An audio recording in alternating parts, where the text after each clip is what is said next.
L'invité. Une invitée avec nous aujourd'hui. Nous allons nous plonger dans la littérature. J'ai à mes côtés, dans le studio de la première, la Belge Ariane Lefort. Bonsoir Ariane. Bonsoir. Alors vous êtes avec nous ce soir pour nous parler de votre nouveau roman, Quand les gens dorment, publié aux éditions On lit. Un roman qui parle d'amour, des ressorts du désir amoureux entre deux personnes, Jeannette et Pierre. Alors qu'est-ce qu'on peut dire de plus de votre roman sans en dévoiler trop ? C'est difficile toujours de parler surtout de ce qu'on écrit soi-même. Alors écoutez, moi ce que j'ai envie de dire, c'est que Jeannette et Pierre se sont rencontrés dans des circonstances un petit peu particulières parce que Pierre a un passé assez lourd. Et puis, ils vont commencer à vivre une histoire d'amour, mais de manière assez... je dirais pas au quotidien, mais ils s'aiment fort pour des raisons... évidemment qui leur appartiennent et que je vous propose de découvrir. Et le fait qu'ils ne soient pas au quotidien, ça les arrange très bien tous les deux, mais les circonstances de la vie vont faire qu'à un moment donné, il va falloir faire un choix. Et ils vont faire ce choix, et puis voilà, la suite... Alors l'amour, c'est un des thèmes récurrents dans vos livres, en tout cas c'est ce que j'ai lu, parce que pour être honnête, c'est la première fois que je vous lis. Oui. Je réparerai cette erreur évidemment rapidement. Mais est-ce qu'il y a une raison de ce choix ? Alors c'est drôle parce qu'effectivement, j'ai l'impression que ça fait plus de 30 ans que je suis en train de creuser ce sillon, le sillon amoureux, parce que j'ai l'impression que c'est quand même la chose qui nous traverse, qui est la plus importante, et qui est qui nous rend le plus impuissants, et qui peut nous dévaster, comme nous construire, comme...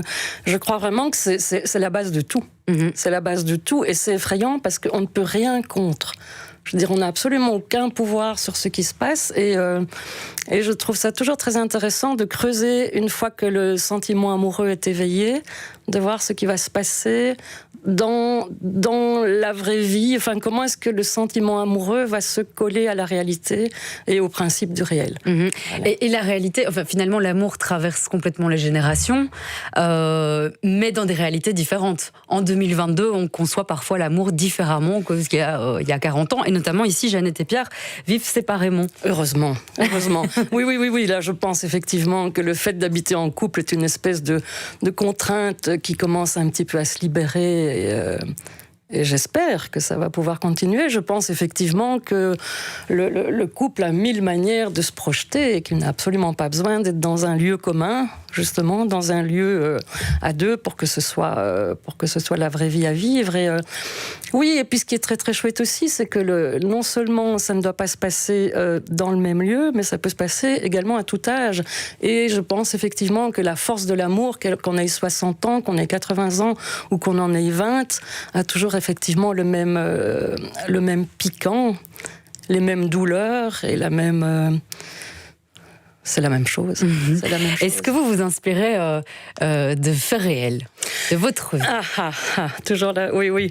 C'est toujours la grande question, parce que ça anime évidemment le lecteur. Moi, je pense que la littérature, c'est les fils rouges que je vais tirer de ma vie réelle, et qui est, je dirais que la vie est un brouillon, et à partir duquel je vais pouvoir me dire, ça, j'ai envie d'explorer cette facette que dans ma vie, je ne peux pas ou je ne veux pas chercher à comprendre, mais dans le livre, je vais pouvoir alors développer des choses qui peuvent être inventées, créées, imaginées, et alors ça devient très très gai parce que je ne sais pas où ça va. Mais j'ai l'impression effectivement d'avoir dans ma vie et dans la vie des autres que je connais qui sont autour de moi, j'ai l'impression d'avoir un puits sans fond dans lequel je peux évidemment aller puiser. Et c'est assez drôle parce que, j'ai 2 fils qui n'ont jamais lu ce que j'écrivais. Ils ne veulent pas. Et il y a quelques jours, mon fils cadet, qui a quand même déjà 22 ans, me dit « Oh, écoute maman, j'attends que tu sois morte, et puis je prends tes livres et je les lis. » Et alors je dis « Mais c'est dommage, parce que peut-être effectivement que tu aurais des questions à me poser, et tout ça. » Et il me dit « Oui, non, je sais bien, mais voilà, j'ai une espèce de timidité par rapport à ce que tu écris et tout ça. » Et je me rendais compte à ce moment-là que dans le dernier roman, donc celui-ci, je dis « Ah, mais oui, mais effectivement, il y a des petits éléments que j'ai été chercher dans vos vies, et que peut-être ça vous fera un petit peu bizarre. Je me le suis demandé, cette question donc, de filiation. Jeannette a un fils. Oui. On va pas rentrer dans les détails, mais cette question d'attachement qu'une mère peut porter à un enfant qui quitte un peu le nid, ça c'est tiré aussi de votre vie. Mais oui, évidemment. Et alors j'ai 2 fils, et alors j'ai un petit peu mélangé savamment les deux comme ça, alors qu'ils ne se ressemblent pas du tout. Et j'ai inventé tout ce qui se passe autour d'eux, mais à partir d'un fait réel, évidemment. Et alors c'est amusant, évidemment, de partir de là et puis d'aller dans des directions. Mais ça peut être effrayant, parce que je me dis, mais quand ils vont lire, s'ils lisent ce livre, ils vont se dire, mais quelle est la part du vrai, quelle est la part du faux, et surtout, qu'est-ce que maman a voulu signifier par là, qu'est-ce qu'elle nous dit, alors qu'en fait, je les utilise de manière très très lâche. Non, lâche, non, enfin, je veux dire de manière un peu... on parlait d'amour, donc il ne faut pas réduire le roman à un roman d'amour, parce qu'il y a d'autres choses, mais vous parlez aussi de sexualité, finalement, de désir. Il y a de très beaux moments écrits de vie sur l'oreiller. C'est très, à la fois c'est pudique, mais il y a beaucoup de choses qui sont dites, très très réelles. Comment est-ce que vous définissez finalement la relation entre ces deux protagonistes, parce que le désir et l'amour c'est complètement différent, et vous parlez de désir amoureux. Mais les deux sont entremêlés en permanence, et c'est justement intéressant de voir jusqu'où va le désir amoureux, le désir de sexe, et jusqu'où ça peut aller pour que la relation puisse continuer à rester totalement vivante et vibrante. Et il se passe justement dans le livre à un moment donné où Jeannette a un petit recul, que je laisse au lecteur de découvrir pourquoi, le soin de découvrir pourquoi.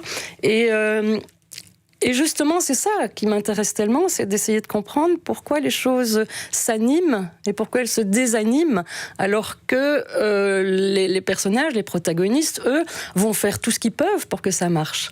Et puis, voilà, il y a des choses qui nous échappent complètement, et parfois, c'est des petites choses totalement ridicules, mais qui vont qui vont donner un tout autre point de vue alors sur la relation que celle que les protagonistes pouvaient avoir juste avant, parce que justement dans la 4e de couverture, je pars du fait que l'amour peut parfois ne dépendre que d'une brûlure sur un tapis, parce qu'il y a des événements comme ça qui nous échappent et qui remettent tout en question, sans que ce soit forcément acceptable. Oui. Mais ce sont des choses de la vie de tous les jours, effectivement, que quand on a été amoureux, ou en tout cas quand on a eu ce sentiment, ça arrive, il y a parfois une petite allumette qui change tout. Il y a parfois une petite allumette qui change tout, et c'est évidemment très intéressant toujours de continuer dans la construction, d'essayer que cette construction se passe, mais avec toujours la même vibration.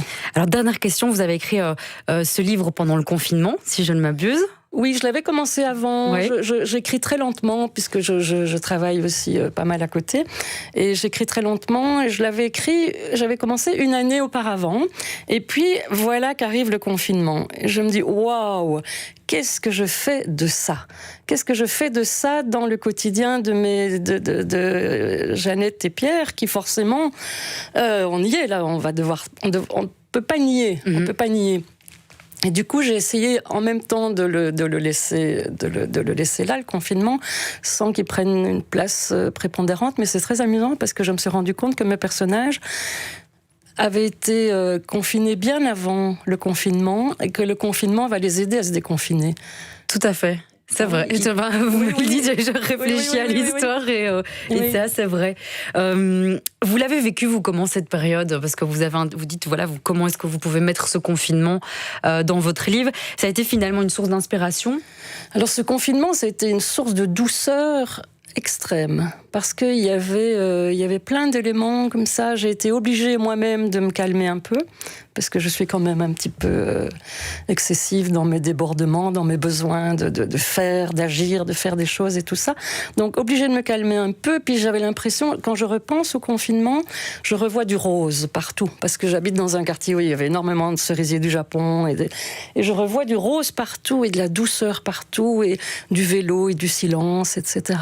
Et donc je garde vraiment cette image-là. Vous l'avez vraiment intégrée dans votre livre, ça se ressent très fort. Bon, indépendamment de toutes les difficultés que ce confinement a suscité. Par exemple, j'ai dû donner cours par des moyens que je trouvais invraisemblables. Enfin bon, voilà, c'était difficile. Mais sinon, effectivement, une impression de grande douceur. Je vous remercie Ariane Lefort d'avoir été notre invitée ce soir. Votre roman, donc Quand les gens dorment, aux éditions On lit. Il est paru le 30 mars, donc déjà dans toutes les très bonnes librairies. Je pense que vous avez des petites, vous allez faire des petits débats dans certaines librairies ces prochaines semaines. Hein. Chez Tropisme, oui. Fin avril, le 21 avril, chez Tropisme, et puis d'autres choses qui se mettent en place comme ça, petit à petit, les choses avancent. Merci beaucoup Ariane Lefort. Merci à vous.